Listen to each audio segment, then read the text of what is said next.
For more than 20 years, detectives knew Gary Allen was capable of murder. Women feared him, psychologists warned about him, and yet after standing trial for killing a young mother in the year 2000, Gary Allen walked out of court a free man. The dangerous predator had just beaten the system, and it was only a matter of time before he killed again. This is True Crime with Emma. You can listen to the podcast on Spotify or Apple, or watch the documentary on YouTube and TikTok. Just search for True Crime with Emma. This is the story of Gary Allen. Gary Allen was born in Hull in 1973. Disturbing behaviour appeared early. As a child, Allen displayed explosive aggression towards his younger siblings. By the age of 8, he had already been referred to a child psychiatrist because of violent outbursts and serious behavioural problems. There were also repeated incidents of fire setting. As he grew older, the violence escalated. At 14 years old, Allen attacked his own mother while she was recovering in bed after surgery. At 15, while living in foster care, he allegedly attempted to strangle the teenage son of his foster carers. Years later, investigators would find that detail deeply chilling, because strangulation would become a reoccurring feature of his crimes. As a young adult, Allen joined the British Army and spent time stationed in Germany. But even there, reports of violence followed him, allegations involving assault, threats with weapons, criminal damage, and explosive outbursts of rage. To detectives reviewing his history years later, the pattern appeared unmistakable: escalating aggression, poor impulse control, and increasing violence towards others, particularly vulnerable people and women. In October 1997, a passerby made a grim discovery on the banks of the Humber Estuary in Hull, England. It was the body of 29-year-old Samantha Class. Samantha was a mother of 3 who had been working as a sex worker on the night she disappeared. Samantha Class's murder was brutal. Prosecutors said Samantha had suffered an exceptional violent attack. Evidence suggested she had been strangled, stamped on, and even run over with a vehicle before her body was dragged towards the Humber Estuary, a location investigators believed showed planning, control, and a deliberate attempt to destroy evidence. Very quickly, detectives focused on a local man, Gary Allen. Allen was already well known to police for his hostility towards women. Witnesses placed him with Samantha shortly before she vanished, and forensic evidence, including fingerprints and DNA, confirmed they had been together that night. When questioned, Allen admitted picking Samantha up in his car. Investigators believed Allen's vehicle may have played a role in Samantha's murder. Shortly afterwards, he had the car crushed and destroyed. To detectives, the puzzle pieces fit perfectly, but when the case went to trial in 2000, the prosecution hit a wall. Forensic evidence proved physical contact, but it couldn't prove murder. Allen's defense argued that because Samantha was a sex worker, the presence of his DNA was entirely circumstantial. Without any eyewitness to the killing itself, the jury was left with a seed of doubt. Gary Allen was acquitted. For Samantha's family, the verdict was devastating. For the detectives on the case, it was a living nightmare. They knew a killer had just walked free, and almost immediately their worst fears were realised. Within weeks of his acquittal, Allen moved to Plymouth. There, he brutally attacked 2 sex workers in separate sadistic assaults. He didn't just assault them, he threatened them, degraded them, and appeared to take psychological pleasure in their terror.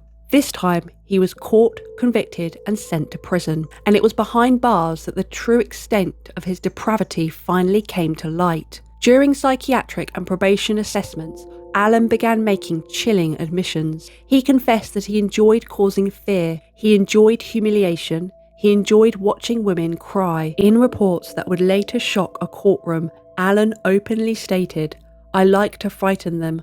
I like to cause pain." Psychologists saw a terrifying pattern. Allen was driven by random violence. He was a deeply misogynistic offender, motivated by total domination and control. Women were not human beings to him, they were targets, particularly vulnerable women. Detectives were now more certain than ever that Samantha Class had been his first victim. But under the centuries-old British law of double jeopardy, a person could never be tried twice for the same crime. Allen was legally protected, until the law changed. In 2005, the UK reformed its double jeopardy laws. For the first time in history, an acquittal could be overturned, but only if prosecutors could present new and compelling evidence. Humberside police saw their window. In 2010, they launched a massive, unprecedented undercover sting, Operation Misty. For nearly 2 years, undercover officers built a completely fabricated world around Gary Allen. They created fake friendships, fake social circles, and fake trust. It was an incredibly high-stakes operation. Allen was paranoid, manipulative, and capable of extreme violence. The goal was simple: get him to lower his guard and make him talk. And eventually he did. Believing he was speaking to a trusted friend, Allen began boasting about the murder of Samantha Class. Every word was secretly recorded. I had sex with this prostitute one night, and the condom split. And she said, I want your name and I want your address, your money and everything else. I'm going to tell the police you raped me. So I strangled her. And I dumped her in the umber. Detectives finally had his confession on tape. It was the breakthrough they had spent a decade fighting for. But the legal hurdles to overturn a homicide acquittal were immense, and the wheels of justice turned slowly. Then the worst case scenario happened.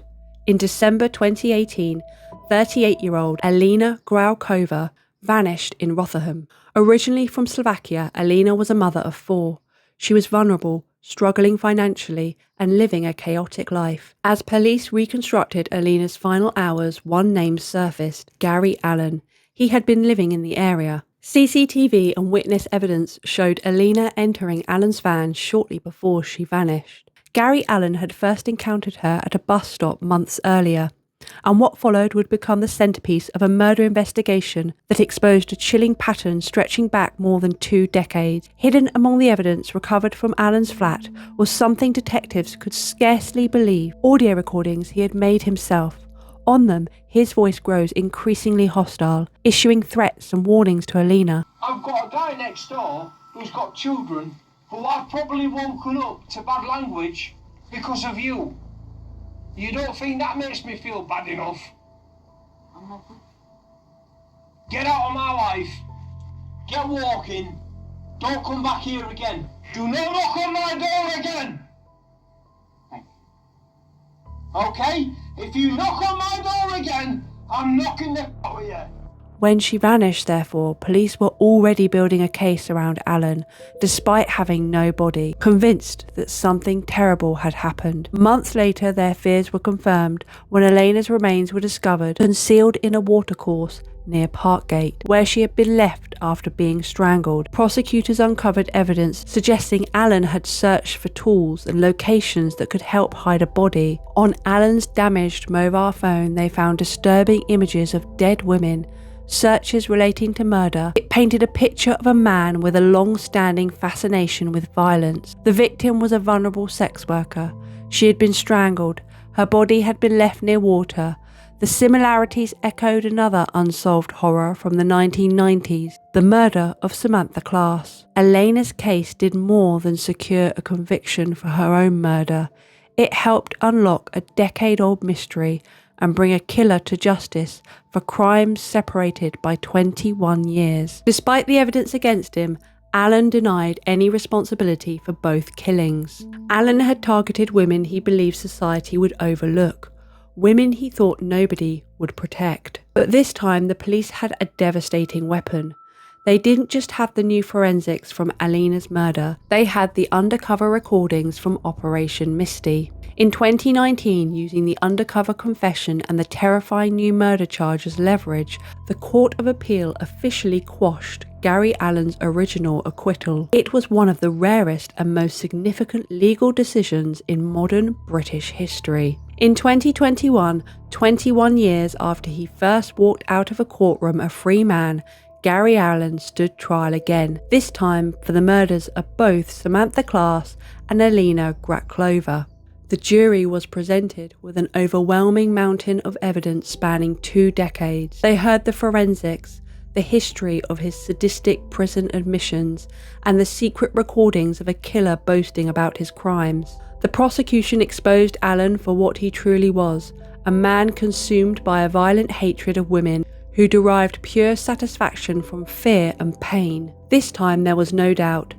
The jury returned unanimous guilty verdicts. Gary Allen was sentenced to life imprisonment with a minimum term of 37 years.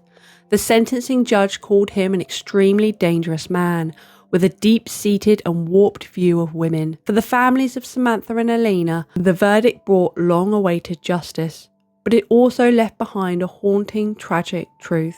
If the system had listened to the detectives, the psychologists, and the warnings 20 years earlier, Alina Graklova might still be alive today. This has been True Crime with Emma, and if you like my content, please remember to like, subscribe, and comment, and press the notification button so you can join us next time.